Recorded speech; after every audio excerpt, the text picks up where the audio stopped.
Welcome back to the Comic Book Bullies, Nerds Who Bully. I'm host Leroy with a Y, but it's not where you think. With my co-host. Yeah, this is Eli, aka Eagle Fang. There you go. And yes, the Y is actually where you think. I don't know why I said that. But anyway, we're back with another episode. We actually got a full show, even though because thankfully Disney came through. It gave us a show. We had nothing until Disney came with this Disney D23 Expo extravaganza that happened this week. That happened like what, yesterday? Friday? Some shit? Today? It was all weekend. All weekend. Yeah, it was going just a smorgasbord of Disney shit. So some people were happy. Some people were upset. We will talk about that in a second. Moving on to it. Like I said, Eli, I was off today. Oh, who we got? What we got here? User. I already know that it is me. It's Facebook user. It's Jakey Poo. Hey, hey, Jakey Poo's in the house. Yeah, Eli, I was off today. I got a chance to watch some foosball today. Oh yeah? Yeah. I decided to actually have a team this year. My team lost, so we'll see what happens next week. I'm with the Saints. You're rooting for the Saints. I am the only Mississippian not to root for the Saints. So just me saying my other team, I was rooting for the Falcons. So just saying the Falcons. Okay. Yeah, I'm rooting for the Falcons. So yeah, so everybody, I decided to stop being left out of the loop. You know, I'm trying to get more. You can't have a conversation. Yeah, you can't have a conversation with anybody if you're not in the football around this time of year. America. Right. You thought about that. You got to have who's your team. It's like your religion. You know, you got to have football. He's rooting for the Cowboys now. I heard they suck, so I'm not going to root for them. In that Cliff's team? I think that's Cliff's team. Yeah, they lost. Oh, I didn't get well, Cliff, your team sucks. I just want you to know that. Yeah, they got what I'm hearing. So they got slapped today, man. Their cheeks got slapped. Yeah. But that being said, Eli, everybody's talking about football today, but everybody's forgetting about what yesterday was. What was yesterday? 9/11? That yesterday. Oh yeah, today is today. Technically yesterday. We're in the future. Yeah. This is a future podcast. We're talking to ourselves in the past. But yeah, nobody really talked about 9/11 today. It's like we always say, never forget. Did we forget? Have people forgotten? I don't know. But like I said, it was 21 years ago.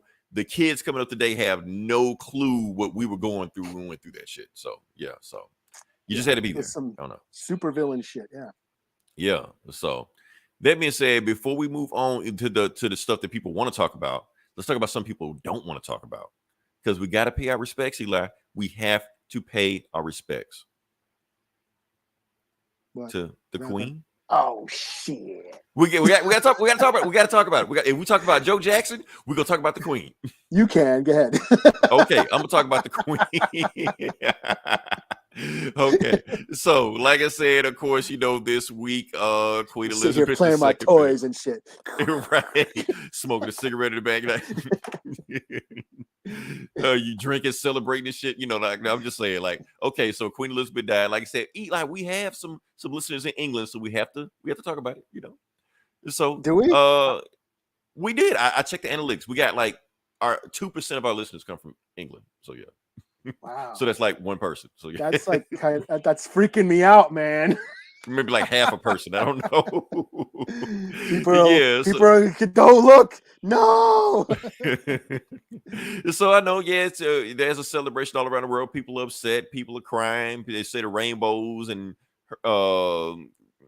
unicorns are popping out all of a sudden, because she died, stuff like that. And that's a good thing, like I said.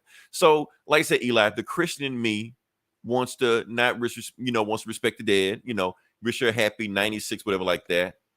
But the black in me has to go there because that's all I was thinking about the whole time. Like, maybe we should go get our shit right now, because like I said, people reason to celebrate because, like I said, Queen Elizabeth is one of the oldest living symbols of colonialism, which colonialism is actually going to be another topic in this podcast later on today, but I'll talk about it.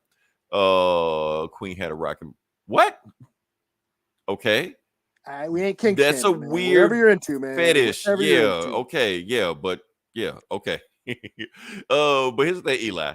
We had nothing on this. So Black Twitter was cutting up. I know you told me Native Twitter was cutting up. We had nothing on the Irish. The Irish hate her ass. Like they were actually and the Scottish. And the Scottish, and the Scottish too. Like they were doing the Irish jig in front of the Buckingham Palace. I think the Scottish hate her even more because they're like probably so. Actually, they're actually on the same island as them. And the same right. And they were doing it to what's the name of that song? Another One Bites the Dust by Queen. And the day she passed, like they were talking about whether or not they should cancel all soccer games coming down the day. I was like, no, fuck that. You're not canceling our games. And when they did it, the whole crowd was chanting Lizzie's in a Box. They were singing it in unison. Packed crowd. I was like, man, they're fucking ruthless, man. So, and every pub in Ireland was sold out. Like everybody was just drinking. It was like the Death Star blew up. They were just celebrating. So I'm like, damn. So like Bretton down Palpatine and shit. Right. So yeah, so that's what's going on with that. So rest in peace to the Queen, I guess. Don't want to be royals. Thank you. You gave me in the song. Oh man. All right. So now before we get to the fun stuff, we're gonna talk about something that I saw. I saw a movie. Now that's the thing about this. Okay, so this week of whatever the week this was, this Disney week that came out, D23 week, Disney had this big blowout, dropped a whole bunch of movies and shit like that. Like everybody dropped movies and shit. Thor: Love and Thunder came out. We reviewed it. We're not gonna review it again. Check our old podcast. I will put a link. You can watch it. Morbius came out on Netflix. We reviewed that also. I won't talk about it. I'm gonna link the podcast also, so both of those will be there. We watched it so you don't have to. Basically, don't watch this shit. Elvis dropped on HBO. My review of Elvis. Go watch Walk Hard. Better movie, same movie, funnier. So that's my review of Elvis. What else dropped this week? Did Jack White play Elvis in that movie? Was that? Yeah, that was the one where Jack White. Elvis was in that movie. Yes. Look out, man! It's called Karate, man. That shit was funny as hell. That shit was hilarious. Go watch. It's the same fucking movie, man. You won't miss anything. So yeah, there you go with that. Pinocchio dropped also. I'll do a quick review. Yeah, I'll do a quick review of Pinocchio. It's more or less the same thing. It's like another one of these Disney remakes they keep making. Like it's soulless. They keep making the CGI, but the CGI is like soulless. Like it's just lifeless, which is funny because the whole thing is about a wooden boy trying to find his soul, and the movie itself has no soul. So that being said, it has some. Yeah, it's like Brad. Yeah, like you, Pinocchio or Chucky. What are you? But it has some cool scenes in it. So it wasn't like a total like wash. I would recommend watching it once. Is Monstro in it? Is like Monstro in it and shit? Yes, I thought Monstro was cool. I thought it was cool. A lot of people dissed, but I thought that was like the coolest part of the movie. So me personally, but yes, it is a movie that deserves to be on Disney Plus. They did not need to put this in the theater. Pinocchio is like one of the few Disney movies that I actually liked because I was a little kid. My dad was always dragging me to those, and I hated them all. I wasn't a Disney kid. I didn't like the songs and shit. But I did like Pinocchio. I like the songs of Pinocchio. End of the Road. It's a ludicrous Queen Latifah movie. Yeah. Oh, another thing about that. Black people. Oh, Ludacris the rapper. Ludacris the rapper. I don't know what you would think about. Yeah. Oh, yeah. Another thing. Black people. Ludicrous, shitty ass, ridiculous, lame ass Queen Latifah. Right. I get it now. Right. Black people, quit playing with Queen Latifah. I know you're doing all jokes like that. Queen Latifah died. Don't play like that. Don't play with Queen Latifah. Beyonce. What's another queen? Mary J. Blige. Don't do that. So, yeah. Yeah, the queen already died. His name was Freddie Mercury. Fuck you. Good one. We're here all week. Try to view. Okay. Yeah, and then that's all. So the movie, but another movie dropped that I did want to talk about. And it was Moonfall. I've been actually wanting to see this movie since January.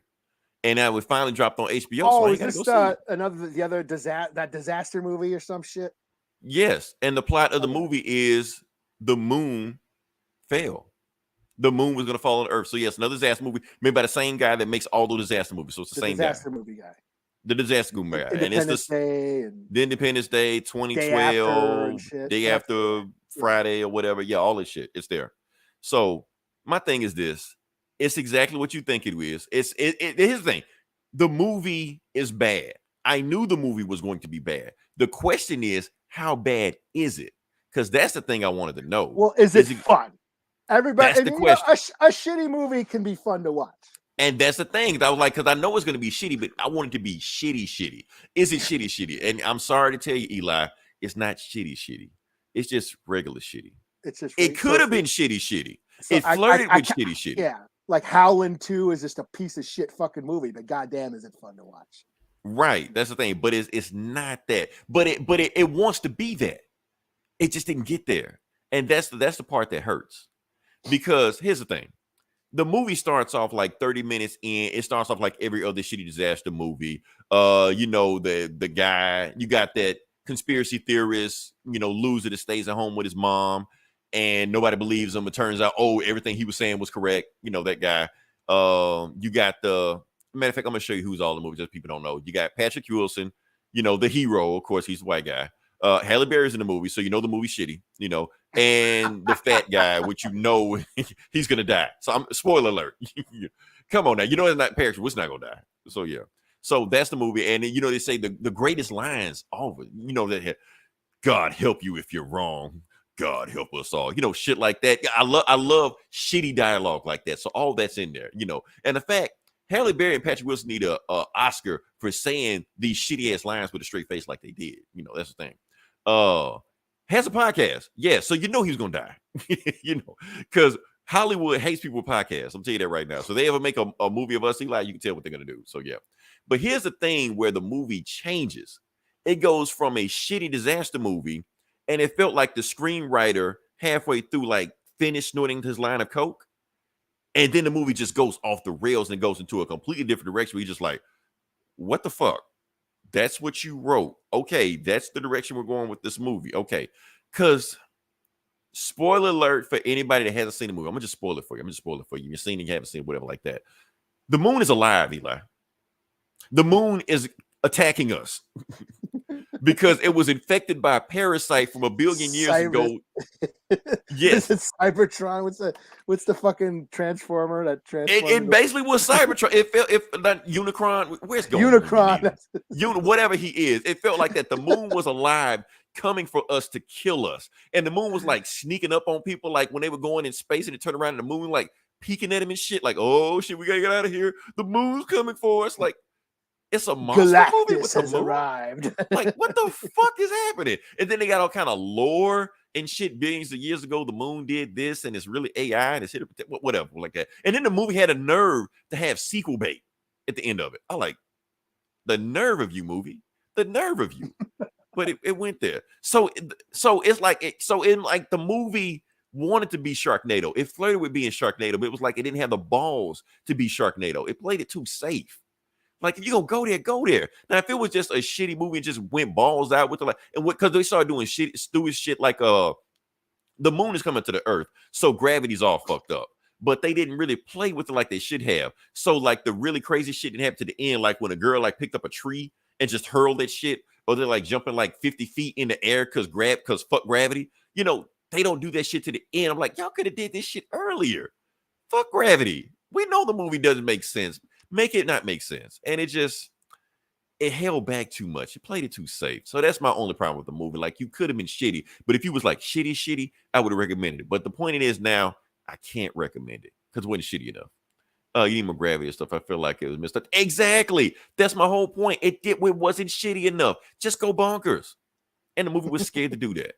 Played it too safe. So that's my thing. So I wanted to recommend Moonfall, but I can't recommend Moonfall. So yeah, I'm sorry. Sorry about that. Damn.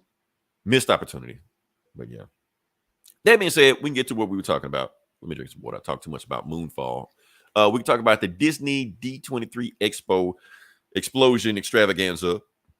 Lollapalooza, whatever it was. Yeah. Super happy, fun time explosion show. Whatever that shit was that Goldman paid. For people who don't know what this is, honestly, I don't know what this is either. We just had Comic-Con like a month ago. So it's like another Comic-Con 2 in a year. It's just Disney announcing more shit. And like I said, it's a comic podcast, so we're mainly going to talk about Marvel, but they announced all kind of shit. And we're going to really talk about that. We need a sequel now. No, we don't. I don't know. Not with the way they set that shit up. The son of Moonfall. Armageddon was the shitty great movie. Armageddon was the shitty great movie. It was. It was just shitty enough where you can enjoy it. Because it's Michael Bay. You know what you get with Michael Bay. But let's talk about Disney Plus Extravaganza.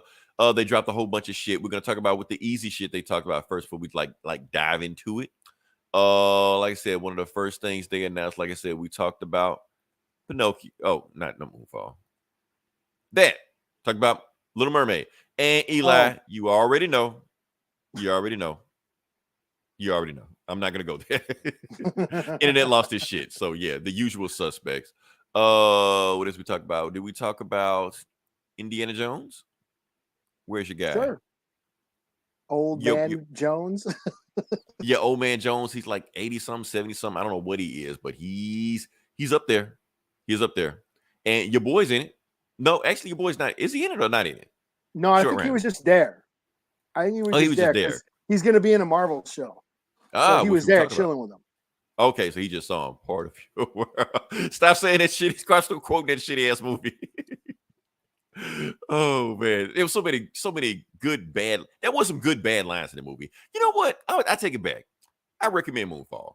Watch Moonfall, but understand to laugh at Moonfall. Don't take it seriously. Just laugh at the movie the whole time, and you might enjoy yourself. But it's not as shitty as it should have been. I better laugh then. It better make me fucking laugh. Oh shit! Not you, Eli. Everybody else but Eli, because you're like a connoisseur of these type movies. So fucking funny. Make me fucking laugh. Like, no, we're not gonna go there. Yeah. So anyway, we talked about D23 Plus. First thing we're gonna talk about is one of the movies that announced was Fantastic Four. So what do they talk about Fantastic Four? Nothing. All they did is just announce that the guy that they said was going to direct it is not directing anymore, and they got a new guy directing it because it was going to be the Spider-Man guy, Mark Webb or some shit, or is that somebody else? Whoever the Spider-Man guy was, the Spider-Man trilogy, he's doing something else. I think he's doing a Star Wars movie. And now the WandaVision guy is directing it, Matt Shackman. I hope I'm not fucking his name up. You know, I do want to poke fun at everybody for saying that Henry Cavill was going to be cast as somebody at Disney. They just say he's gonna be cast. They basically saying at this point, they're saying Henry Cavill gonna be cast everybody. He's gonna be Reed Richards, he's gonna be Dr. Doom, he's gonna be Sue Storm, he's gonna be the Thing, he's gonna be somebody. I'm telling you right now, all Henry Cavill casting news, right? Regardless of what it is, all Henry Cavill casting news is fake news. I don't care what it is. He's not coming back as Superman. I'm sorry. Everything you see is fake. And another thing, stop tagging me in that shit because he ain't coming back. So that's all I gotta say about that. What else we got? Oh, who we got? They didn't announce too much casting stuff. Nah, they did. Matter of fact, we're gonna get into it. But not for Fantastic Four. They didn't announce anything for Fantastic Four. What other casting news did we get? What is this? What is this we have here? Oh, you're up, Eli. You're up. This is you. Why this is it me? I got to do with it. My hands are clean on this. It's werewolf. Yeah, it's Marvel. I mean, it is, but it is Marvel. It's technically. Marvel. Yeah, they are. It's the werewolf. It's only it's like a Halloween special, I guess. It's gonna be like a one shot episode or whatever. Werewolf by Night. And it's gonna be in what is it gonna be? It's gonna be Halloween. Well, it's gonna be in October. We know that. October, yeah. Yeah, it looks like it's throwback to like Universal Monsters shit, black and white. Because it looks like it's gonna be all in black and white. Yeah. Yeah. Sure. I mean, I'm not a big Werewolf by Night guy. I'm not a huge Jack Russell guy. I thought you were gonna get all deep into it, like lore. No, I just say sure. I'll check it out. Eli, I do want to say this. Please go in with an open mind. I know you're gonna be ready to shit on this movie. I already know. What do you say? Turn your brain off. Do that. Yeah, no. I have Blade in it. I know what I'm getting into. I mean, I know what I'm getting into when I tried reading Werewolf by.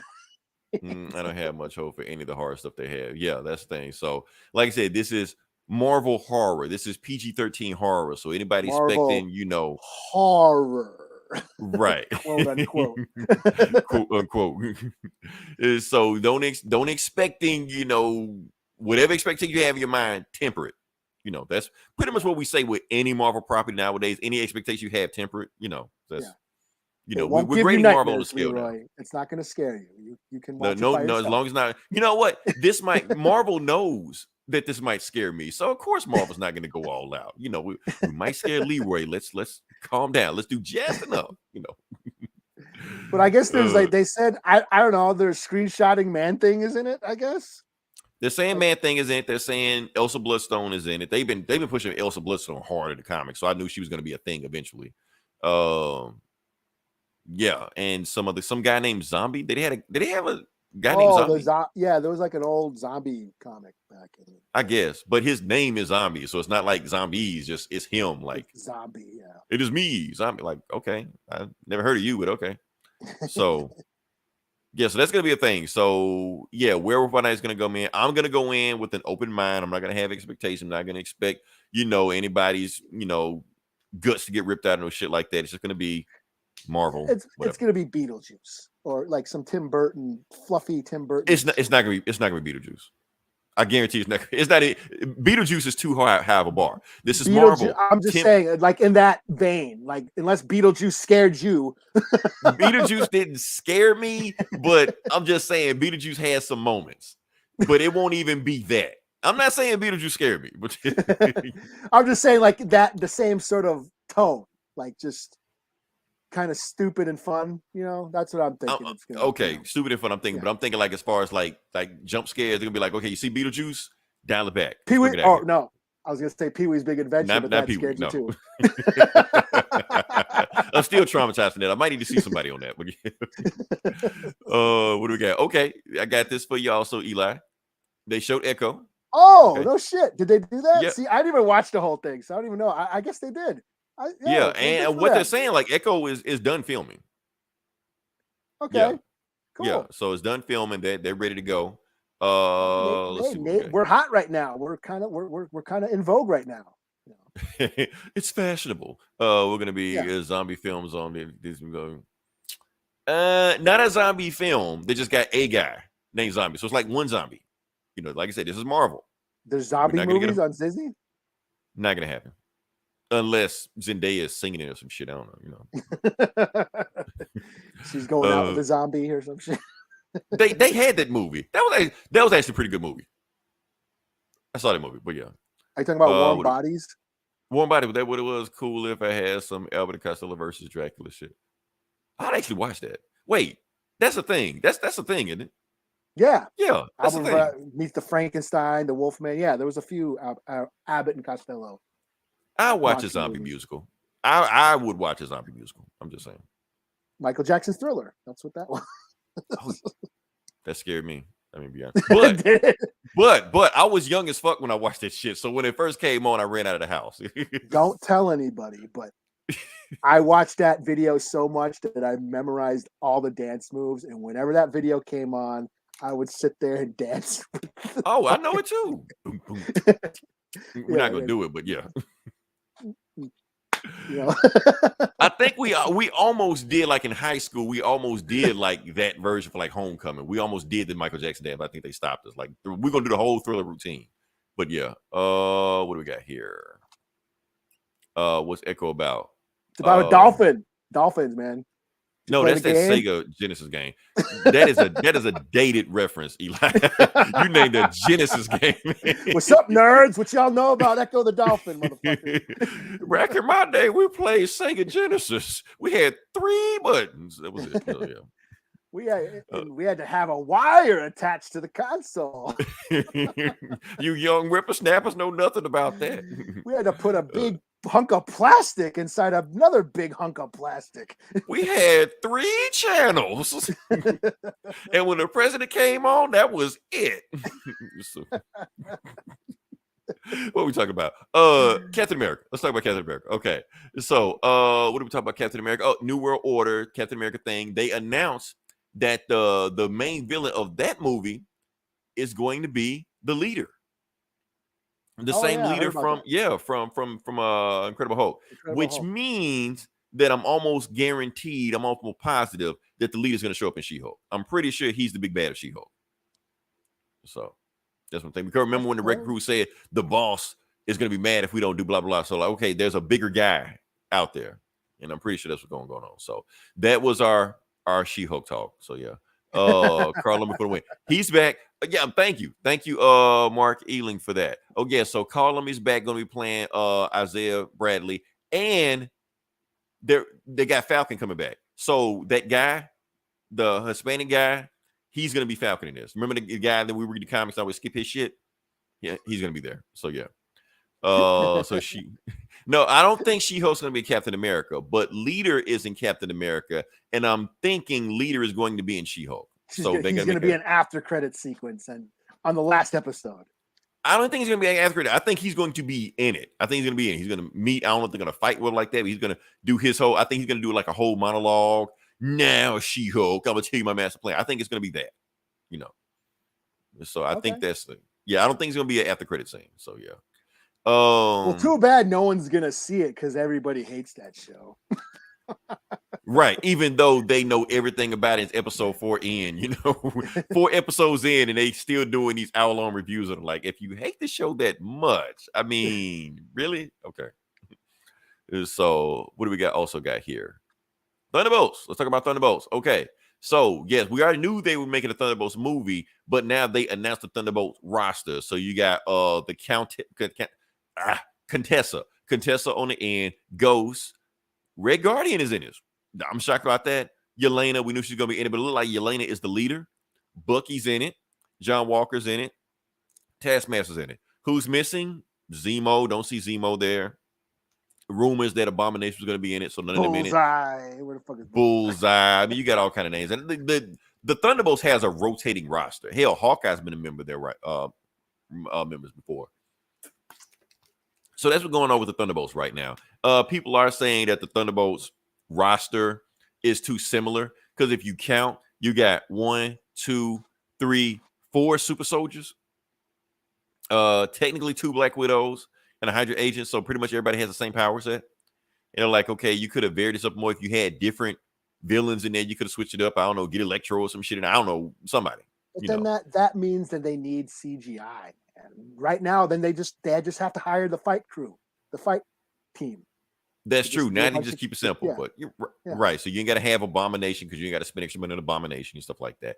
But my thing is this: okay, people complain about that the Thunderbolts power set is too similar, but they say nothing about the Justice League. I mean, hell, you got 3 super speedsters, 4 guys that can, lift cars and buses and shit, 3 flyers. So hell, we can yeah, I know, Eli. I know. Zack Snyder. It was almost like perfectly timed. Oh, Zack Snyder. Yeah, time for me to check. Let me check my phone real quick. This is what I'm most excited for. Yeah. So Thunderbolts, and I'm thinking Thunderbolts gonna be fun. People saying, "Oh, it's just another Suicide Squad." Well, yeah, that's the point. That's the point of Thunderbolts. A bunch of villains that just. But a light and fluffy Suicide Squad. Right, because it's Marvel. Temper your expectations. That we've been telling you all through Phase 4. Bring it down. Whatever you think Marvel is, bring it down. There ain't gonna be no, King Shark fucking swallowing people whole. None of that.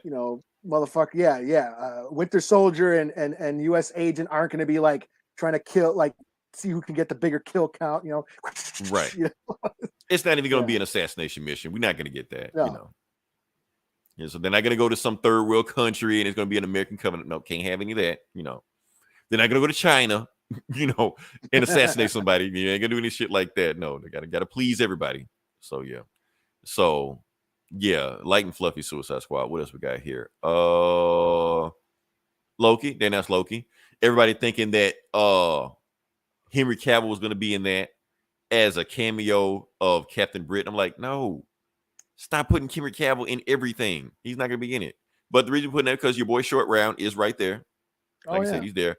That's why he's there, because he was going to be in Loki season 2. Who he's going to be playing? Don't know. Pretty sure it'd be some obscure comic book character back from the 80s that they just dust off and just brought back. That being said, please watch him in Everything Anywhere All at Once. I hope I said that right, because he is amazing in that movie. That's like his first movie. Awesome movie. We never reviewed that. That movie's awesome. It moved off. If you haven't seen it, go see it. I love it. He's playing like so many, because they're playing, everybody in the movie is playing like different roles because it's like multiverse shit. So they're playing this type of role, and then they're playing something different. Then they go into heartfelt shit. It's like a real deep emotional movie. So go watch it. And it's just fun. So, if you're a fan of Hong Kong flicks, like it really pays homage to all types of Hong Kong cinema. It almost felt Yeah, it almost felt autobiographical because Yeah. one of Michelle Yeoh's multiversal things was her, Michelle Yeoh, and then Yeah. she was viewing herself in the movie, which was another. It's a trippy movie. Just go watch the Yeah. movie. It was.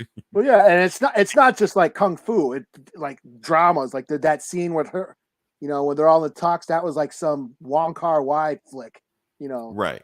That's So the I guess we could talk about it because you really can't classify the movie in any kind of genre.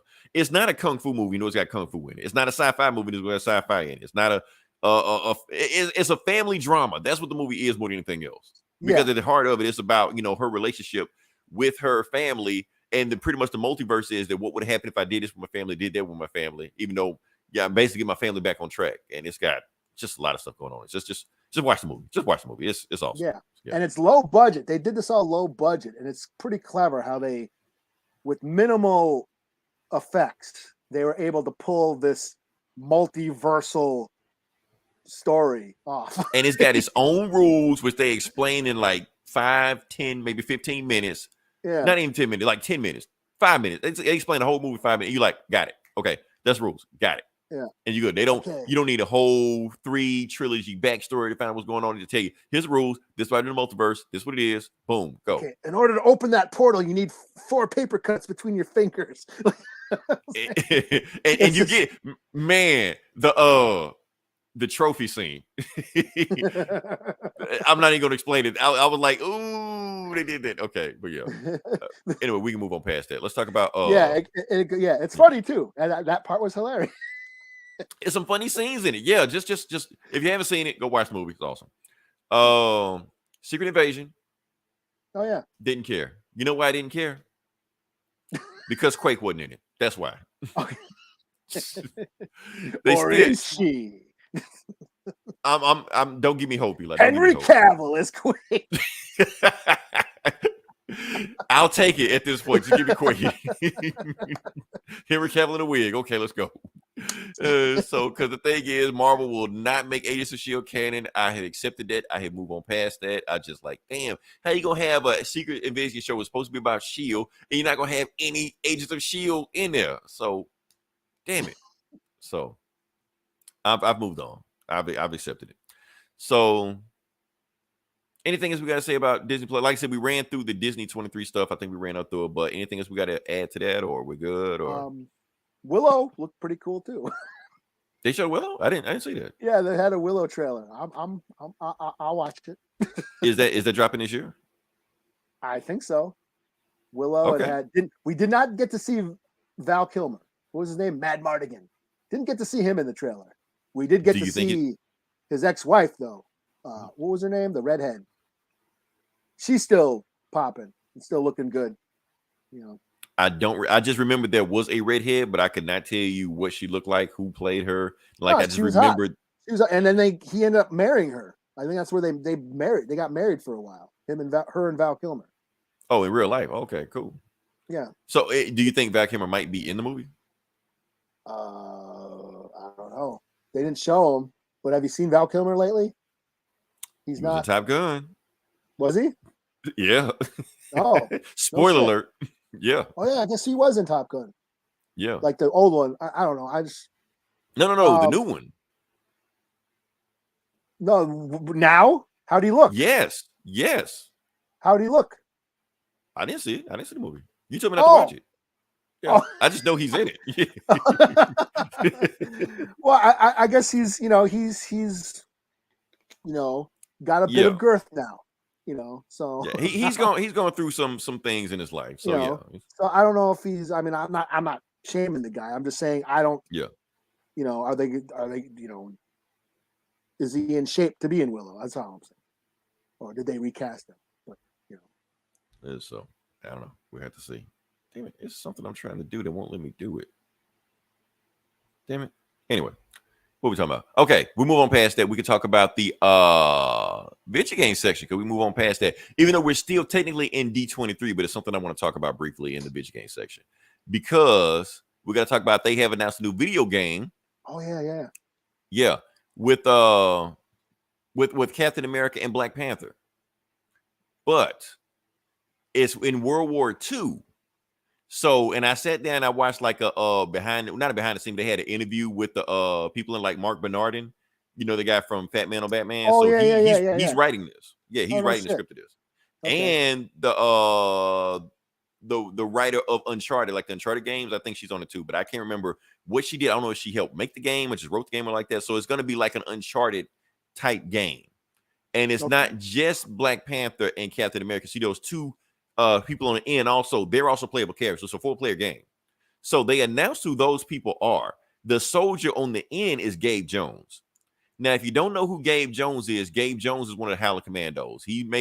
I think he may be Marvel's first black character. I think he may even predate T'Challa. But he's not a superhero, that's why they don't count him. If you watched Captain America, the First Avengers, the one black guy that was in the Howling Commandos, that was him. That was Gabe Jones. So yeah. The other Dora Milaje on the end, they said her name in the interview, but I can't remember it. They said she might have even invented the Dora Milaje, like in Marvel lore or some shit, like maybe the first time it comes.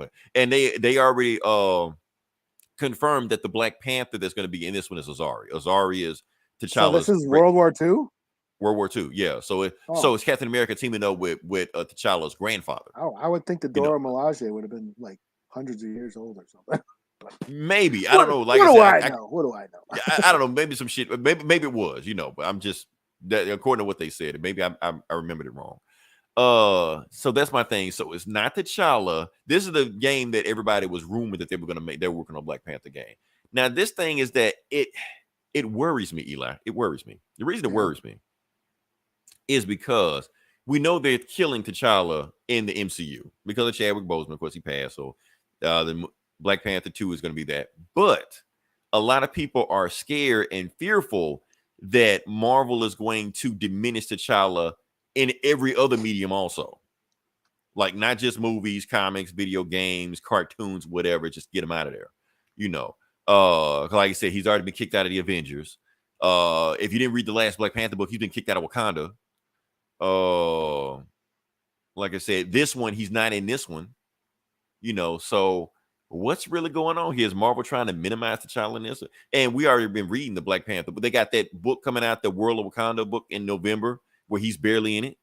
So they're doing a lot of cross promotion where they're promoting everything but Black Panther or T'Challa as Black Panther. So I'm hoping that's not the trend, but I feel like that's the trend. So yeah. Will I play this game? Fuck yeah. If it's made by the folks that made Uncharted, yeah, I'm gonna play this game. So yeah.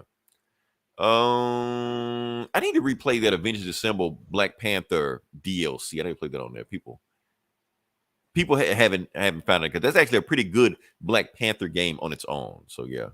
What are the news we got? Oh, this is funny. Well, funny to me. Velma from Scooby Doo. She's been canceled.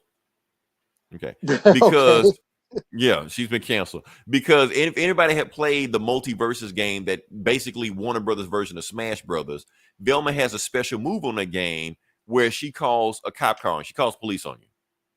So, but here's the problem. One of the players in the game is LeBron James. So people had a problem with Velma calling the police on LeBron James as a special move to pick him out. So people started complaining. They removed the cop car, so they replaced it with the mystery machine. So that's a move now. So Eli, I'm gonna just go throw it back in your court. Do you think people overreacted? Are we too soft? That's the thing for people complaining about that. Yeah, I think so. Also, I think so. Like I said, I'm black, and it's just a thing. So instead of the cops coming, some random hippies just come and kidnap you. Right. That's that sounds even worse.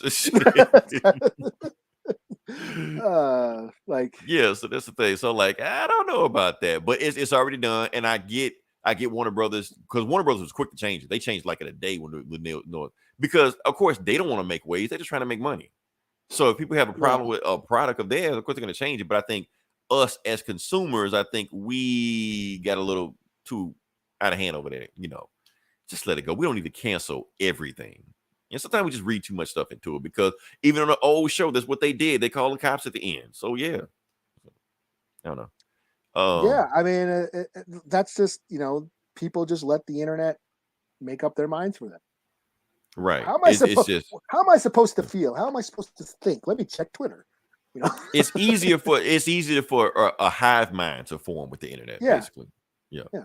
Which is a big problem because people have learned to exploit that. Oh, And yeah. use it to their advantage. And not only is it their advantage for like monetary gain, you know. Yeah. Not us, because we don't get paid for this shit, but yeah, everybody else. What else we got? I'll talk about this one briefly. Okay, so Oh, is this about that Call of Duty? Okay, I heard about some shit. Yeah.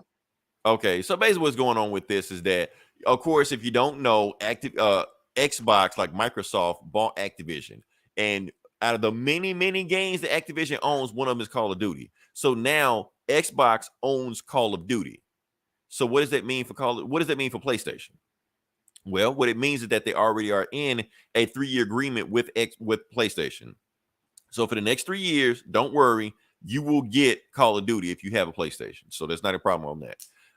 Xbox even said that after those 3 years, the agreement is over, they'll extend it another 3 years where we'll keep Call of Duty on the PlayStation. So sound like a pretty good deal. So that for the next 6 years, Call of Duty will be on the PlayStation. But PlayStation leaked the information, said that's not good enough. We don't want your 6-year deal. That's not a good enough deal for us. We want Call of Duty on PlayStation, because if you take Call of Duty on PlayStation, it's going to hurt us, which of course it will, because Call of Duty is like one of the best-selling games, not the best-selling game every year on consoles. But it's just funny that PlayStation is arguing about this. They're arguing about that Xbox not playing fair because of exclusive deals, even though all the bullshit that they have been doing, where they made Street Fighter 5 exclusive, where they made Final Fantasy Remake exclusive, where they made Spider-Man exclusive, just because they wanted to. But now when Xbox does the same bullshit that they do, all of a sudden they saying they're not playing fair. Like my band director always said, ain't no fun when the rabbit has a gun. So my band director said a lot of shit, but yeah. So I think we move on past that. Was that a Bugs Bunny reference? I hope not. Because I thought he was just wise. So if I knew he got that from a Bugs Bunny cartoon, I'm like, the fuck, man? My whole life is a lie. You know? Oh yeah. All right. So like I said, this is Comic Book Bullies, where we talk about the comic books, and we're just gonna jump into it. And Eli, you got a shitload of books. Oh shit. Yeah, because you loaded up. So filibuster for a second. I forgot to transfer them from my email. Sorry. Okay. Oh, I forgot to like take the images. Take the picture, stuff like that. What can I talk about? Oh, shit. Talk about Moonfall again. I'll talk about Moonfall again. Like I said, it's a shitty movie. Of course, you know Halle Berry is in it, so you expect it to be a shitty movie with Halle Berry in it. The shitty family, because of course in these shitty disaster movies they always have, when the heroes go do something, their family has to do something also, so the family goes on the trip, and somewhere the movie turns into like The Last of Us or The Walking Dead and shit like that, because everybody like looting and shit. So, and they use gravity to like jump over a mountain in a Subaru.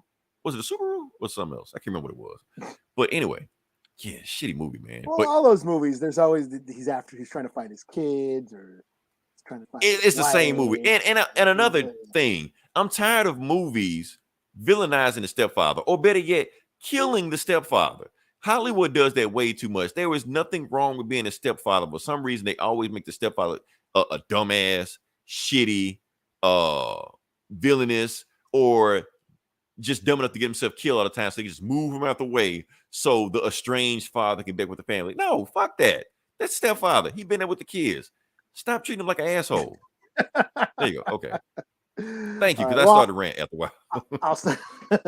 Okay, so I'll start with Poison Ivy number 4. So this has just basically been a character study almost. Really, not much has been happening. It's just an exploration of Poison Ivy.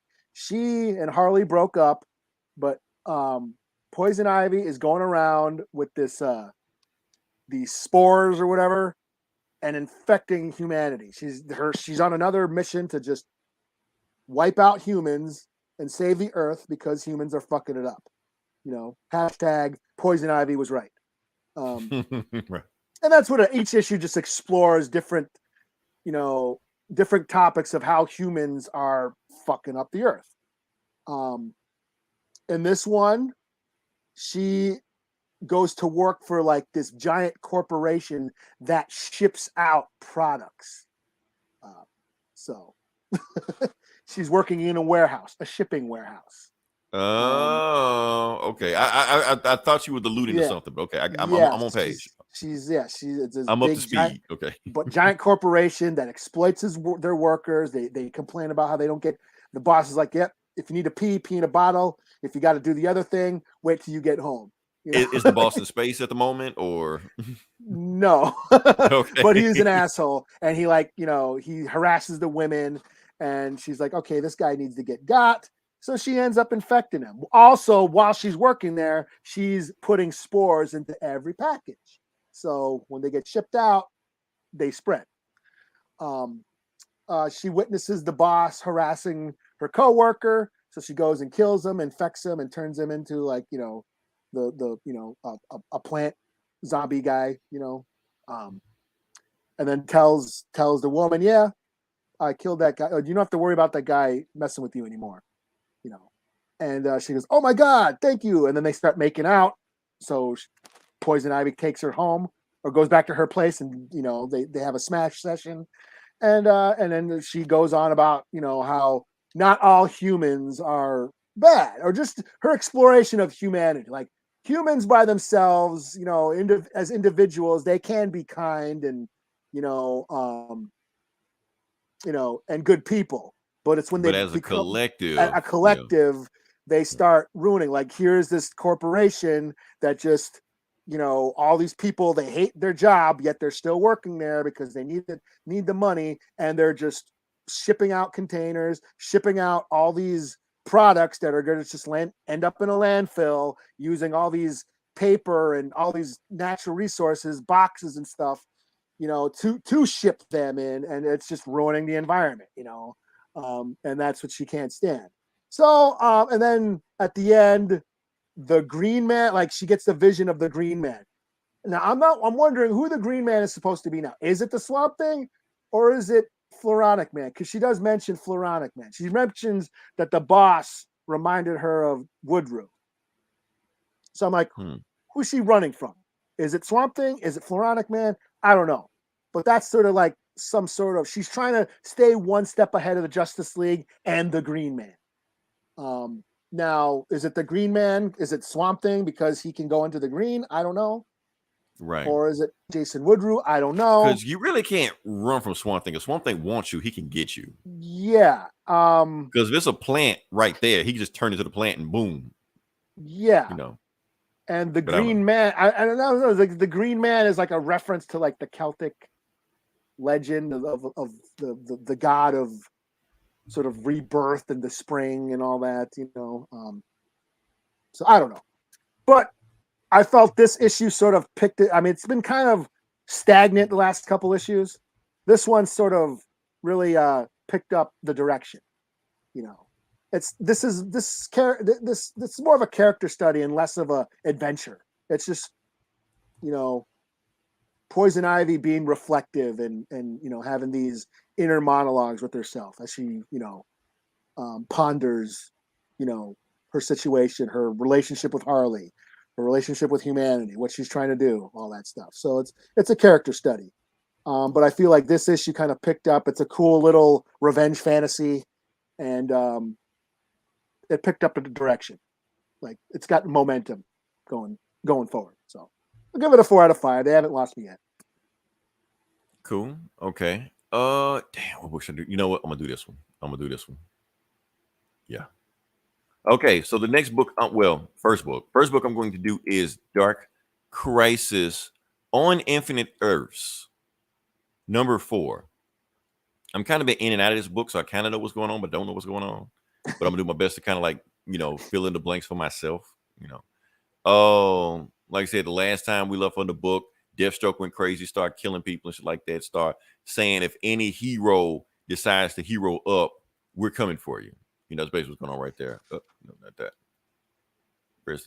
Let's do that one. I think it's that one. Not that one. Doesn't matter. We're gonna go for it. Okay. So the book starts off with Hal Jordan, because Hal Jordan didn't die. Hal Jordan is one of the few, just because he wasn't there. He was in space doing some other shit. As he came back, everybody was dead. So Pariah, and I didn't read this in the last book, but a Pariah basically took the energies of the existing Justice League members he killed and made their own universe individually for each one. So Batman has his own universe, Superman has his own universe, Green Lantern has his own universe, Martian Manhunter, blah, blah, blah, blah, blah, blah. That's going on right there. So he is in John Stewart's universe, and John Stewart, you know, guys about to kill him, but that's when he gets saved by Flash. And Flash is like, yes, he's brave and I'm bold. You know, that's this shit. Anyway, Flash is like, you know, Barry Allen wasn't there either. So he did it. So both of them live. So everybody else dead, but they're still alive. And basically saying, I know where the other Justice League members are. They're in separate universes. Since I got Flash powers, I can vibrate my molecules and I can vibrate to them. Well, let's go find them. So we're going to go to each individual universe to kind of like shake them out. Because basically, the universe is kind of like a dream world where they don't want to wake up because it's basically like their ideal plan of what they always wanted, you know. But we got to shake Justice League out and get them. So that's what they do. Flash takes how and they go. So that being said, you got the Justice League or the new Justice League, and they basically talking about what's going on. They're like Pariah is fucking up everything, and they found the multiversal map that everybody knows about, you know, and they're seeing how it's being corrupted by the great darkness, you know. So they basically finding out what's going on with it. They think they know, and we go to Nightwing, and Nightwing is depressed because Beast Boy did get shot. Beast Boy is getting better, but they think something might be wrong. Like he might not make a full recovery. So that's when what's his guy's name? Alan Scott, the Green Lantern, the old Green Lantern. He's there. He's just like, we need you, Nightwing, to get over this shit because we need you to get back into the fight because Clark's boy is putting together a team, but we got some old heads that know how to do this stuff, and we got some legacy heroes also, but we need the first legacy hero to do what they need to do. He's like, I can't do it. Deathstroke broke me. Like he broke me, like mentally, spiritually. He broke me with everything he did. He was like, well, I don't think it's Slade just doing this by himself. I think something else is at hand. So that's when you go to the Legion of Doom, like in Louisiana, and basically Black Adam switch teams. He's on Legion of Doom team now. He's like, I want y'all to recruit me because I seen what Jonathan Kent's Superboy Just League looks like. They suck.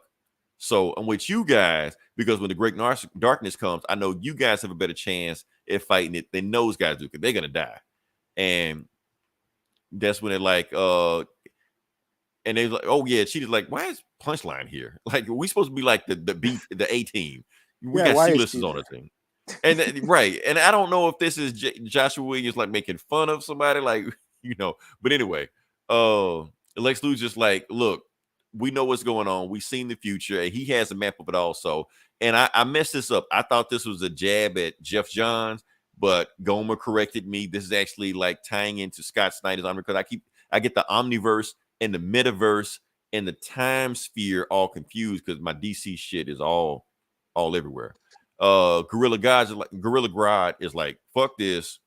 We're not joining Black Adam. We're not fighting the Great Darkness. Let the superheroes fight Darkseid's scrubby C-list teams. Well, Deathstroke scrubby C-list teams, and whoever wins, we take out the winner. Boom. And that's when the Legion Doom get broken into, and it turns out it is boom, Deathstroke and his C-list villains, and they are coming in here just decide to wreck shit. It's basically like, I knew Black Adam what you were gonna do. You were gonna recruit the Legion Doom and try to stop me, so that shit ain't happening. And all these people are somebody. You got Emerald Empress, you got Firefly, you got Super Banshee, and other people. You know, yeah. Yeah, but then that's when Black Adam's just like, oh, see, they look the exact same way that the Great Darkness people look at him. So basically, Deathstroke is being affected by the Great Darkness. You know, that's why they fight. That's when you got Pariah. Basically, all is going according to plan. And the Green Lantern Corps trying to fight them off, but they can't. They're winning. He just like, look, when the Flash is going from universe to universe, he's actually speeding up my process to use all their energies to, you know, complete my evil plan, you know. So that's going on with that. They fight Batman because Batman's got to show up in this, but it's Batman like in his own universe and shit. So whatever. Doesn't matter. That's when Alan Scott takes him down to the Justice League dark place. He's like, that shit that Deathstroke has going on, it's got something to do with magic.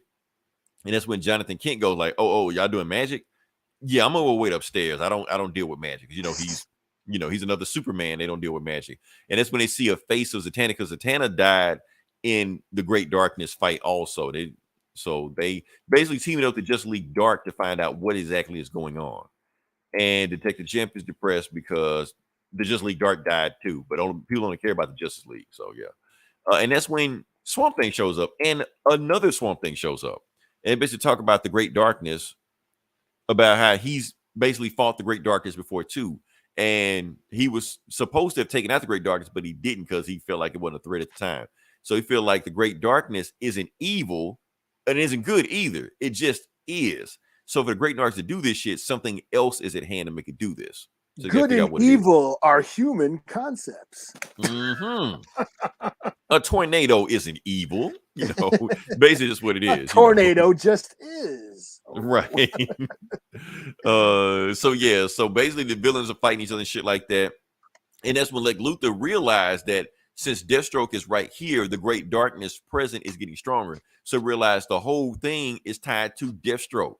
So if I just cut off the head of the snake, the body will fall. So he just goes for Deathstroke,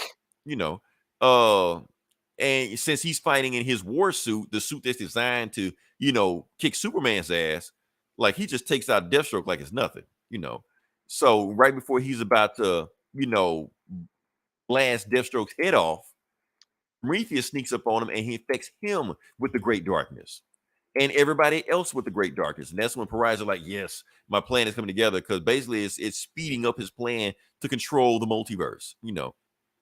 Everybody gets infected but Black Adam. So now everybody is about to fight Black Adam. And that's when Pariah starts quoting basically the first issue of Crisis on Infinite Earth.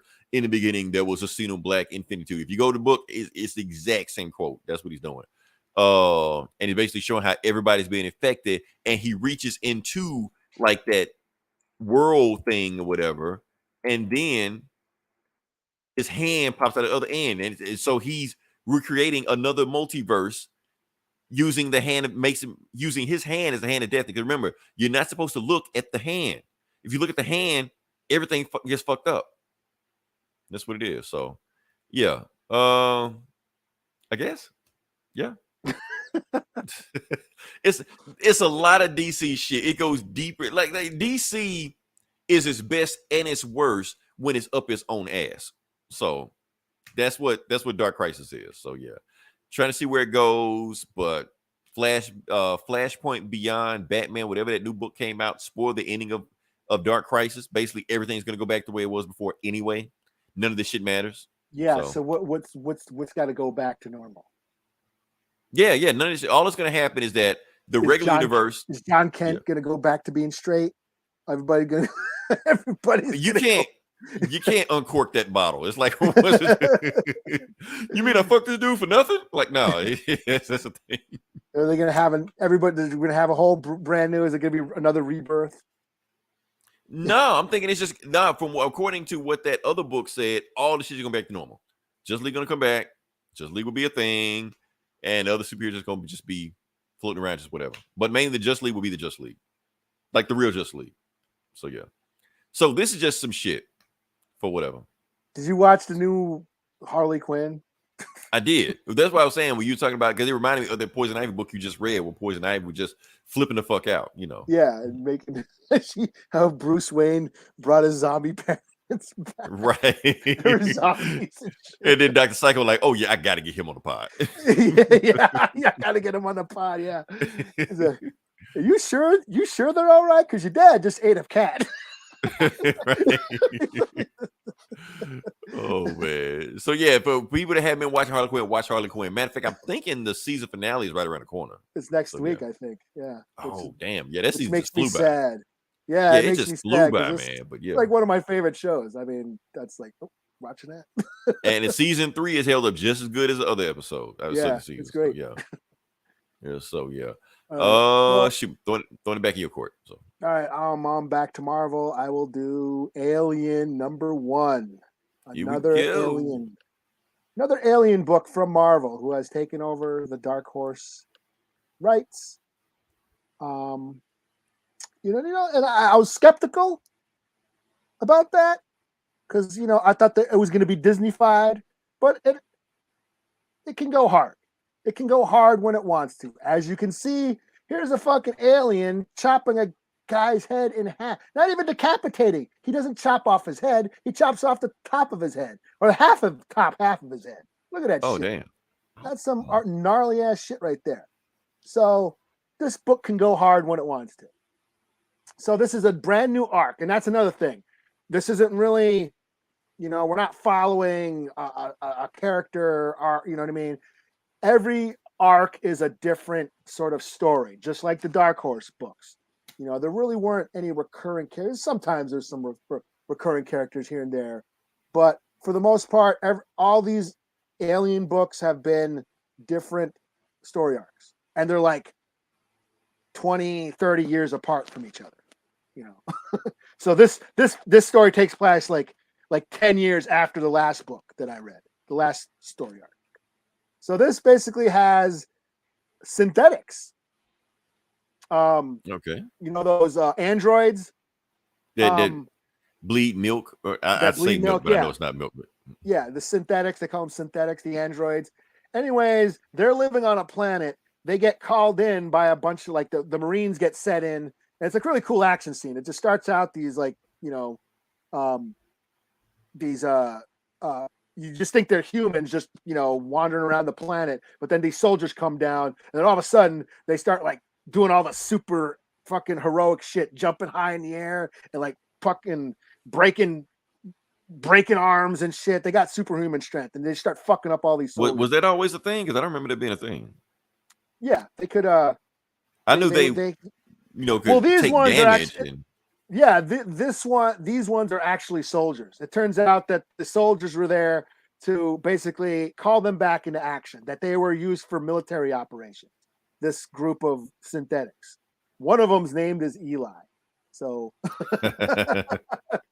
usually if a character's named Eli in any kind of story, he's usually a weird asshole villain, but he's one of the synthetics. Anyways, they were used for military operations, and this general says, we need you to go down onto this planet and help save the people because a nuclear reactor there's a meltdown and it's going to fuck up the planet. There's millions of people down there.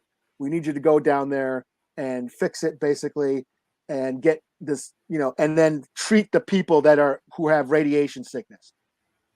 Because they're androids, they don't need to breathe oxygen. They're on a planet with no breathable atmosphere. All the Marines come down, they're all in, oxygen suits and shit.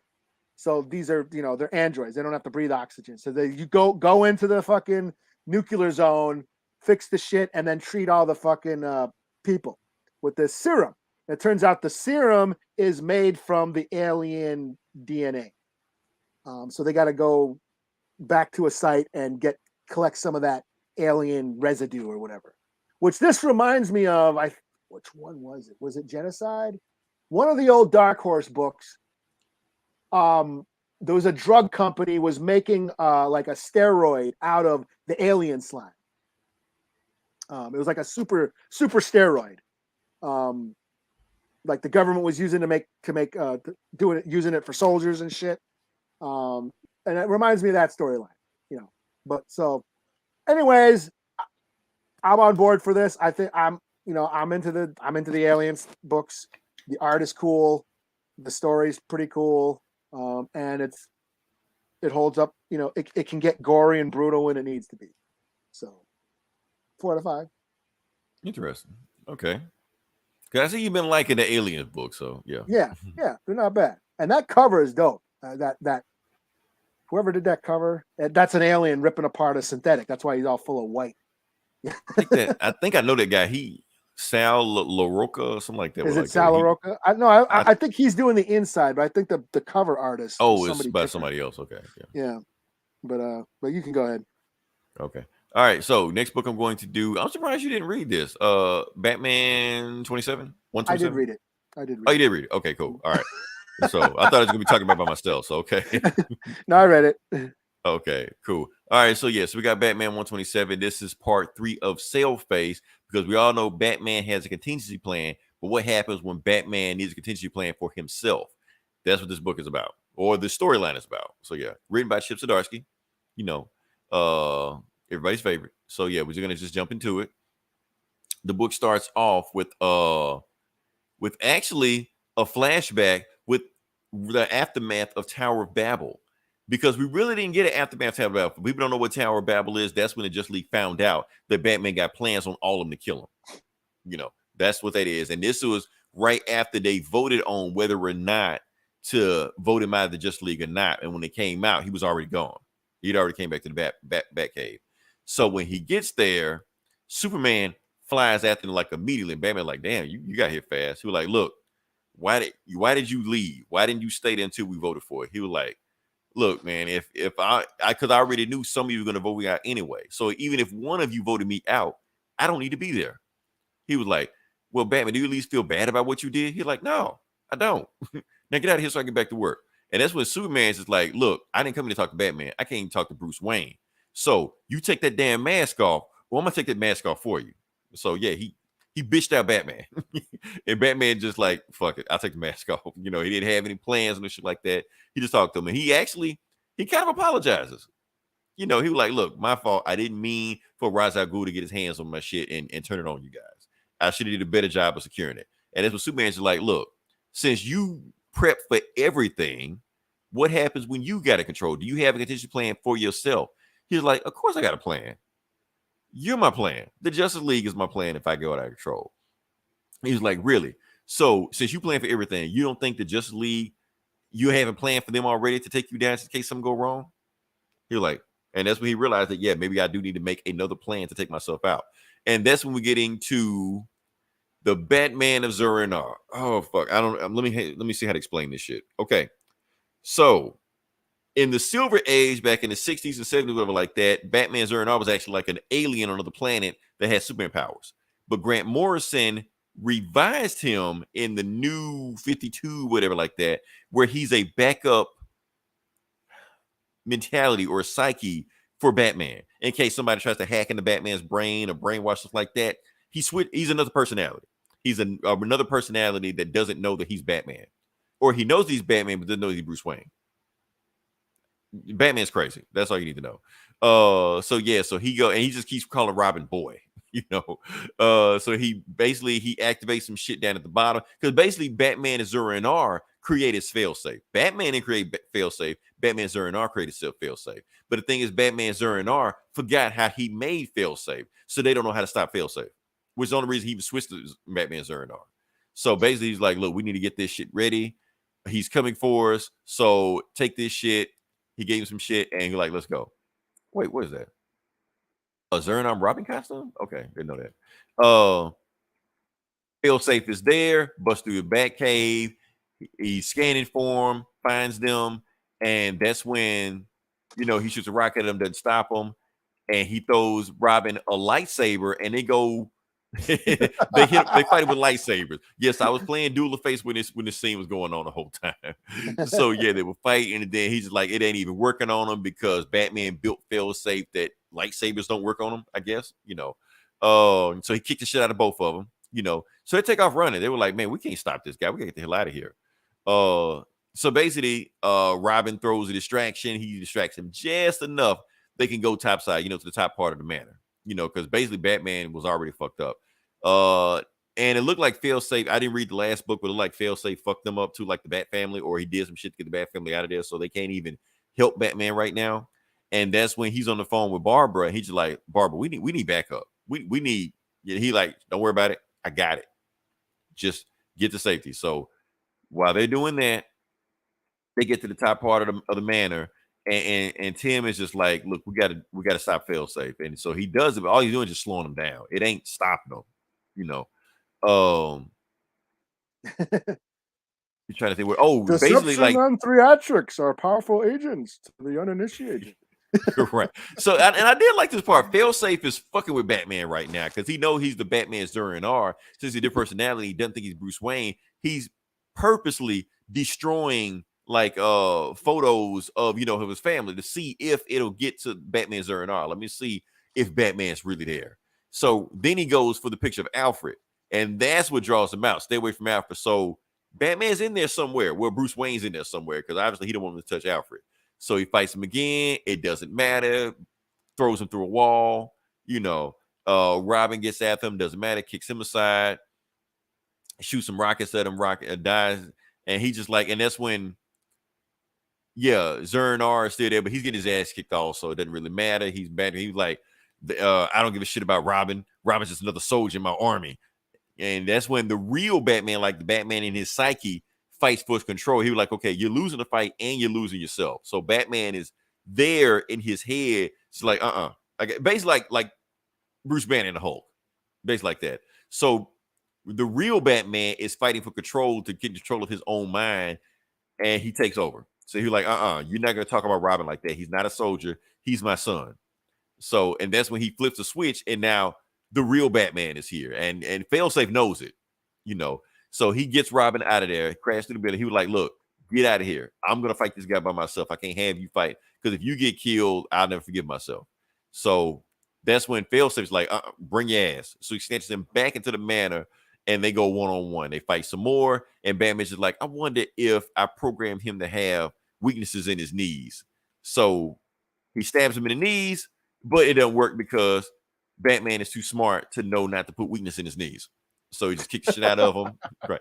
And just completely just beats the shit out of Batman. Just goes to work on him, right? So Batman's just like, oh shit, I gotta get the hell out of here, because he was going to just blow up the Batcave. He's like, the only way to stop the guy to blow up the Batcave. He's like, you can't blow up the Batcave because I disabled the self-destruction button for the Batcave. So you're screwed, Batman. I've already prepped for your prep. You can't out prep me. So he's like, oh shit. So Batman's just like, well, fuck it. He just passes out. He's like, well, will this be a good death? So Batman just gives up. He's like, yeah, this dude's gonna kill me anyway. At least I get to die in my family's house, and it's a good death. So Failsafe just standing over him. He's like, yeah, I'm about to beat the shit out of Batman. And that's when he gets frozen with cold breath, which means Superman is here. And Superman's like, get away from my friend. But Failsafe's like, get the hell out of here. So that should tell you right now, if Failsafe is prepped for Batman, he's prepped for Superman. But Superman's just like, okay, well, let's go. And to be continued. We already know Superman's gonna get his ass kicked. We know this. So because it's a Batman book. It's just that's what happens. Dr. Doom, I'm gonna call you Vic. Victor Von Doom. What's going on? Yes, what's going on? So I'm digging it. It's got more of a wackier vibe than the other Batman runs did. Tom King would never do this shit. It reminds me of that Hardak episode from the animated series. That's what it reminds me of.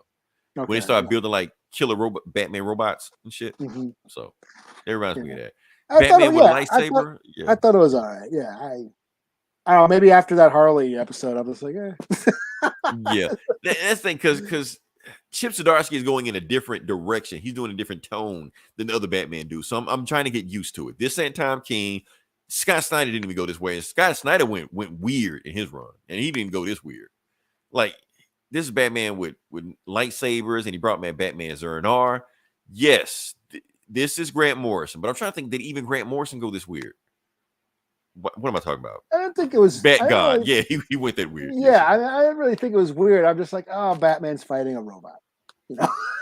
Right, but it's Batman with a different backup personality with a lightsaber fighting a robot. That's when you're like, okay, are we jumping the shark here? But I'm gonna stick with it. Yeah. So, for the money. Hey, Victor. I knew it. I didn't know it. I just guessed. All right. So, what you got next? What do I have next? Ghost Rider #6. Okay, I almost picked this up. It's good. I figured it was, but I was like, I know you're gonna pick it up, and you're gonna tell me how good it is. So this might be my book of the week. I'll sit back and just enjoy it. Yeah. This was just stupid fun. Because on the cover, I gotta say, on the cover just said Ghost Rider versus Wolverine. Enough said. That was the cover. Yeah, it was just stupid fun. So in this series, this new is it Benjamin Percy writing this? And he's writing Wolverine also. So yeah. So in this run, Johnny Blaze is sort of going around America trying to like basically fighting them. It's like a monster of the week. Every week he fights a new monster. But he's been infected with some sort of hell demon, and that's sort of infecting him and the spirit of vengeance. He can't control it. He can't control the spirit of vengeance like he used to. And then so this book starts off with Wolverine just walking into a bar with Johnny Blaze kind of bleeding. Johnny Blaze is injured, and he just walks into the bar carrying Johnny Blaze, and Wolverine just goes, "Okay, everybody out." And of course somebody fucking pulls a gun. It's like, "Okay, Muty." The bartender, like the owner of the bar. Yeah, like you get out of here, Muty. And then Wolverine like fucks him up. So no, I said out, and then pulls, Snick. And then he basically lays Johnny on the pool table, and then there's a big gouge in his head, in Johnny Blaze's head. He's like, okay, this is gonna hurt. He like takes a swig of whiskey, then spits it all over one of his claws, and then kind of like they're doing the back alley surgery, like in John Wick. Yeah, he like lights the claw on fire, and it's all on fire and shit, and he starts doing surgery on the gash in Johnny's head. Well, it turns out that gas in Johnny's head, there's like this demon worm comes flying out of Johnny's head, and it starts attacking Wolverine like that. You see it just grabbing his arm, like The Thing, like some John Carpenter The Thing type of shit. And so like Wolverine is all like fighting this like demon worm thing, and then another like demon spider crab thing pops out of Johnny Blaze's stomach, and then goes over, crawls across the floor, and then jumps into some drunk guy who's all passed out at a table. He's all drunk and passed out. Goes in and it affects him. And for some reason, I don't know why, but I don't give a shit. For some reason, there's like axes and pickaxes and saw blades just hanging on the wall in the bar. I don't know why. But the guy's all possessed with this like spider demon thing, and he goes up and grabs the axes and starts like fighting Wolverine and throwing saw blades at him and shit. Of course, Wolverine fucks him up. And then goes back to Johnny Blaze, who's all like, exorcising out, he's all possessed and shit. These like crab worm demon things are popping out, and Wolverine grabs a saw blade. He's like, okay, Johnny, I know you're in there, and I know the spirit of vengeance is in there, and the spirit of vengeance protects the innocent. Johnny Blaze is an innocent person.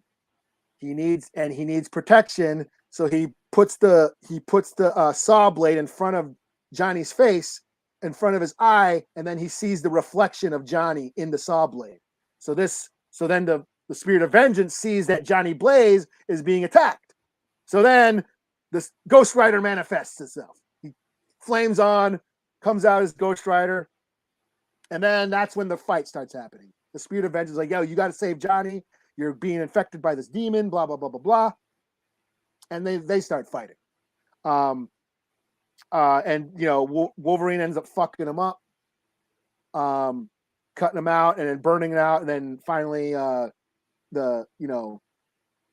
basically cuts him so much that he rips out the demon worm thing, and then flames it and burns it and shit, and is okay. Then they start walking away, but one of the worms still survived, and it crawls over to the dead drunk guy that Wolverine killed, and crawls into him. And that's when it says to be continued. I wonder if they're gonna do like a crossover like Wolverine, because he's writing both books, so they love to do these cross motion things. Yeah, and then meanwhile, there's been this side plot where there's this FBI X-Files type of team, like that investigate paranormal activities and shit. They're going around trying to track down Johnny Blaze. They're on his trail because everywhere he goes, some weird ghost monster shit happens, and then they find it. Well, it turns out one of the agents, it's like this goth chick and the skeptic. It turns out the skeptic is actually working for Mephisto and all that.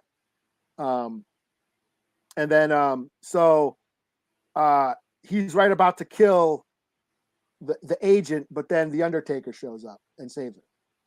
So there's a side plot going on.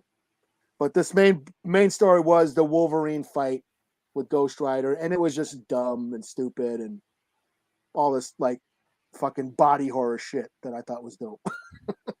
So 5 out of 5. Fuck it. There you go. Oh, Janae waved at us on the other page, so I want to say hey. So hey, yeah, what up? Oh yeah, those other comments don't show up on here. Well, there's a reason. I'm not gonna explain it. You did explain once. I keep forgetting. Yeah, I'm not gonna go through it again, but it's some stuff I did. But anyway, next book I'm going to review. Well, last book I'm going to review is Black Panther number 10. What are we at? Black Panther number 10, I think. Is it number 10? I've kind of fell off of this. Or 9. I'll be honest with you, Eli. If you fell off, if you haven't fell off, this issue will make you fall off. So yeah, if people read this book, they'd be a lot more pissed off. So I'm gonna just start posting screenshots and scans of shit that's going on in this book just to piss people off out of context because they don't know what the hell is going on in this book. So yes. So yeah, Black Panther number 9 is the book we're on. So basically what happened is the last issue, there was a civil war going on in Wakanda because T'Challa was lying to everybody and they got tired of his shit and actually kicked him out of Wakanda. So he's in Wakanda. So for the time being, at least. So in this book, he's back with the Avengers. And so that's going on with that. And he's basically, you know, Steve is like, why should we let you back in the Avengers?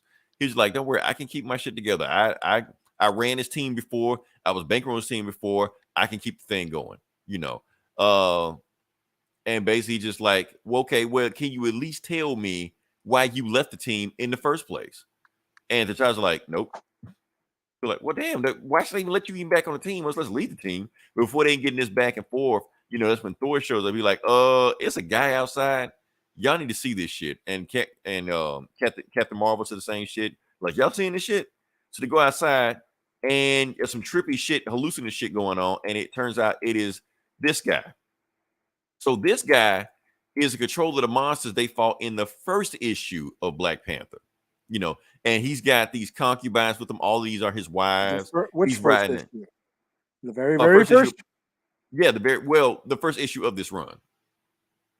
He fought monsters? They fought, yeah, like in the first 2 pages, Black Panther with the book, they fought monsters, and then he was like, I quit the Avengers. You know. So you didn't think any much about it, but now it's coming full circle to that first issue. You know. But notice he's riding an ivory white horse, concubines. He's got this little manservant that basically interprets everything for him, and he's just like his name. Oh yeah, and he calls us. This is where they're gonna piss everybody off. He's like, yes, I've come to your planet. I've been meaning to meet Earth's mightiest heroes, the Aryan King, Jingo Commando, Commander Hadi, and especially you, Negro Feline. You know, Lo, my name is the Black Panther. You know, he's like, yeah, whatever your name is, I don't care. My name is the colonialist. I'm screwing it up all day. Colonialist. Colonialist. That's what it is. That's it. That's his name. That's the name of the bad guy of the story. And Black Panther's like, I feel bad about this. I don't feel good about this shit already. I don't even like this guy. You know. And basically what he's telling him is that those monsters that you fought in the first issue, they belong to me. What I was doing, I sent them here to your planet, you know, to feed on the land of Iceland. I didn't know I needed permission for them to do that. So since y'all had an issue with that, I've come to ask you permission. Is it okay if my monsters or whatever like that, you know, feed on your planet? And they're just like, no, get the fuck out of here. You know, it's basically what Black Panther like. I don't want anybody named anything to do with colonialism. I don't want any monsters grazing and shit like that. Get the hell off my planet. You know, and the guy just says, you know what? You're right. We didn't mean to intrude. We apologize. We leave. Hope you guys have a nice day. And they teleport out of there. And the Avengers like, you think he's gone? They're like, hell no. So like, let's go find this guy, find what's going on. So basically they're tracking him down, trying to find out where he went to, you know. Now, the thing they know about these monsters that they actually can't kill these monsters. They did everything to fight these monsters last time. They couldn't do it. The only way they got rid of these monsters is because of Doctor Strange teleported them out of there. But Doctor Strange is dead. He got killed by Dormammu or some shit like that. It was a big thing, death of Doctor Strange. So he's gone. So basically they're trying to find him, and basically there's an access. So what do we do now? And Cap's looking at T'Challa like, are you gonna lead us? You said you want to be the leader of the Avengers again. You want to give us an answer? You're like, okay, I got it. I got an answer. We need to find Doctor Strange is the answer. Like, Doctor Strange is dead. He is dead. However, he was wearing a vibranium bracelet that I was able to track his signature. It's like, wait a minute. You telling me you got a device on all of us right now where you can record everything we're doing? Black Panther like, no, I'm not doing that. No. It's just something I just did then. I just recorded his signature, So basically, if I can track Doctor Strange's energy wave, I can basically make some shit to mimic his magic head and teleport them out of there, and we get rid of them. Like, okay, cool. And that's when Captain Marvel says, I found them. She's like, where are they? My large intestine. She's like, wait, what? Yes, my large intestine, Texas. So apparently there is a real town called my large intestine, Texas. And that's where the guy is right now. I Googled it. It's a real thing. So yeah. So basically say, okay, so basically what you do, the Avengers, you go there, hold them off while I sit here and build this device that can teleport his monsters out of there. But I need time to do it. They're like, okay, well, you heard him do this shit to T'Challa while we go we teach the Colonials a history lesson. And the Avengers go into work, and that's what he calls Shuri. He's like, Shuri, I need you to build a device for me. He was like, what kind of device? He was like, this device I recorded when I was get some shit off Doctor Strange. She was like, you record the Avengers? She was like, quit asking questions. She was like, the last time you told me not to ask questions, we had a civil war with Wakanda. She was like, but I trust you. Don't worry, I'll have it ready in a minute. She was like, we don't have a minute. Get this shit ready. So the Avengers go to my large intestine, Texas, and they're basically at a plantation where all his monsters are basically grazing on the field.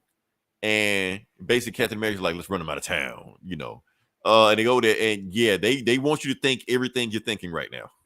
He's in front of a plantation, got his concubines, and he's just like, white. And they're white. Like really white. Yes. Come in the parlor. We're having white cake. So Captain America's like, didn't you say you were going to leave our planet? And he was like, yeah, I was, but I changed my mind because I just feel like lying. So I'm going to tell you what, Captain America, how about I buy your planet from you? You're like, fuck no, you can't buy my planet from me. Like, my planet is not for sale. Oh, really? Well, okay. Dinner time. So basically the monsters that were just grazing on the grass at first, now they're running into town. They're like, okay, that's not good. Right. So basically Thor's like, okay, we got a plan. Don't worry about that. We know we can't kill him, but we know lightning at least will hold them back. So that's when Thor's like, okay, I'm gonna do my lightning shit.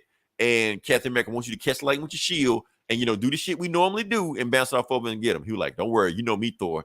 I could do this all. Bam. And he gets hit, and something that hit him goes through his vibranium.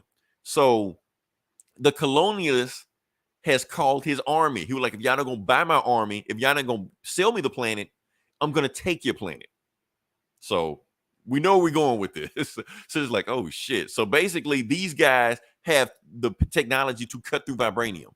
So like, okay, we got a problem, and they're coming forward. So he's calling T'Challa, who like, T'Challa, Herb, get your ass over here. And just want you to know these guys can cut through vibranium, so your suit is protected, And so he goes into warp speed or whatever like that, and he's like this. So basically he goes into town, and he's basically, yeah, they're fighting the guys. He sees the army, he sees the monsters before they go into town. He goes down, got the device, so he's about to take the device and teleport them wherever. But before he can do that, bam, he gets hit. And he gets hit by a guy, and it's got I had enough of your tricks, Afro Cat. And that's when you about to be stopped by the Buffalo Soldier. To be continued. So yeah. So this guy has a rifle that can shoot through vibranium. And that's the thing. So yeah. So yeah, that's the book. Yeah, that's what they're doing with Black Panther right now. I miss Coates. This goofy shit right here, man. I'm just like, I don't know, man. But I'm keeping up with it because this shit is like, because when because I gotta post scans to piss people off. Because if I don't, people post scans and I don't know the context of it. So I kind of gotta read it just to read it. So yeah. So, oh man, this is weird. Hold on, we gotta comment. Let's go to the callers. I can send you my portfolio Discord if you want. If not, then that's cool as well. Oh, thank you. Yeah, custom designs. Huh? Oh, is that what he's doing? Okay, I thought it was like some freaky sex shit. I know what it was. Okay, had that popping in investors. Okay, yeah, but you got anything else or? Yeah, I'll do New Mutants number 29. Okay, I was wondering what you could do. I know it was one book left, so yeah. Yeah, man, kind of obligated to do this because this has your boy Warpath. Oh, I was hoping what's up? Thunderbird. I was hoping Thunderbird, but yeah, but I forgot Thunderbird's on. What the fuck is going on here? Are they Warpath dancing? and Dakin, Wolverine's son. Okay. So basically, Scout, Honey Badger, Gabby has gone missing. And Dakin, what is it? Is it Dakin? Is it Dakin? I always said Dakin, but then I heard it. We won't know till a movie comes out, so we like can just say Thanos and Thanos and shit. Right. Dark Side, Dark Seed, all that shit. Dark Seed. So I'm gonna say Dakin. Anyways, Dakin goes to Warpath, like, yo, Scout's missing. We need to go find her. And she's missing because you damn New Mutants are always putting kids in danger. Blah, blah, blah, blah, blah. So they go track her. She went through one of the Krakoan gates. It went to an Orcus facility. They go there trying to find her. They get met by all these guards. They start fucking them all up. As you can see, this panel I thought was fun. Warpath just grabbing Dakin by the legs and swinging him around with his claws out. Thought that was pretty funny. Oh, we've seen this so many times. Remember Conan did that shit? Conan did that to Wolverine with Wolverine. Conan did that to Wolverine, yeah. And Wolverine was drunk or whatever and was he couldn't fight. He's like, come on, Logan of Pabst or whatever. What do you say? Call him or some shit. Logan of Pabst. But yeah, so they go in there and just whip ass, just beat the shit out of all these guys. And then they find out that, that they found surveillance footage of Gabby escaping. And, they go back and they find her back in Krakoa. Like, oh, I went through the wrong gate. I went to go get some pizza, but I went through the wrong gate and ended up in this fucking weird facility, blah, blah, blah. I had to fight my way out, blah, blah, blah, blah. So that's pretty much it. They do have Dakin and Warpath have like an in-depth conversation on guilt. That's what this book is about. It's about them feeling guilty about their siblings. Dakin is feeling guilty about what happened. If you haven't been reading this New Mutants run, they killed Scout. Like, she was killed by the Shadow King a while back, like last year. Mm-hmm. So Dakin is feeling guilty about that he could not save her. And then Warpath starts talking to him about how he feels bad about Thunderbird and how he couldn't save him and all that. And, so they sort of have this understanding of feeling guilt and being, brothers to, trying to watch out for their siblings and stuff. So it's kind of cute, but yeah, I mean, I'm into this New Mutants run, but yeah, it being that, I was obligated because Warpath was in it. And, because natives are hot right now. We're kind of a, res dogs and, prey. Forge on the team and yeah, Native American content. Now we got Echo coming out. We're kind of like we're riding this wave of popularity right now. So, of course, this is just a one shot, and because natives are hot right now. So I'm sure I don't think Warpath is going to be in the next issue. Oh wait, Warpath not on the team? I thought he was on the team. He's been, but he hasn't been around. Well, this is just after that story arc where Magic was in limbo and she's handing over the throne to what's her face, Madeline Pryor. So there was that whole storyline. It was all about Magic and her past and taking over hell again. So or limbo, so the Goblin Queen can take it over. So we haven't seen much of Danny Moonstar or Warpath, you know, because of that. It's been all about magic, like for the past 4 or 5 issues. So, but this is this is just a one shot. So whatever happens next. Well, next is the 30th. They're saying it's like a big anniversary issue. It's like the 40th anniversary of the New Mutants. So the next issue is going to be 1982. When it came out. Yeah. So the next issue is going to be a big extravaganza. So interesting. But you know, I give it a 4 out of 5. This was fun. It's just a simple. This is, you know, another reason why you like comic books. It's just simple action scenes. They just go in, whoop ass, you know, have a cool conversation about why we do this, and you know, make it all matter. And yeah, it's just fun. So 4 out of 5. Oh, cool. Okay.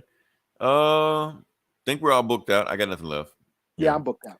Yeah, I don't know what's gonna happen next week. I'm pretty sure Marvel, DC, or somebody else crazy will drop Oh, something. I can talk about Cobra Kai next week. There you go. I knew it was something. Yeah, because we were full. So you finish Cobra Kai and just go nuts. Just I'm only halfway through it. You know, I know it dropped the other day, and I usually watch it in a day, but I've been so busy with shit this weekend. But I'll finish it up, and I am loving it so far. I mean, it's great what I've seen so far. I know everybody was waiting on it, so yeah, like I said, we'll find something to talk about next week. While Eli's talking about Cobra Kai, I will find something to talk about next week also. I'm pretty sure something will happen. I don't know.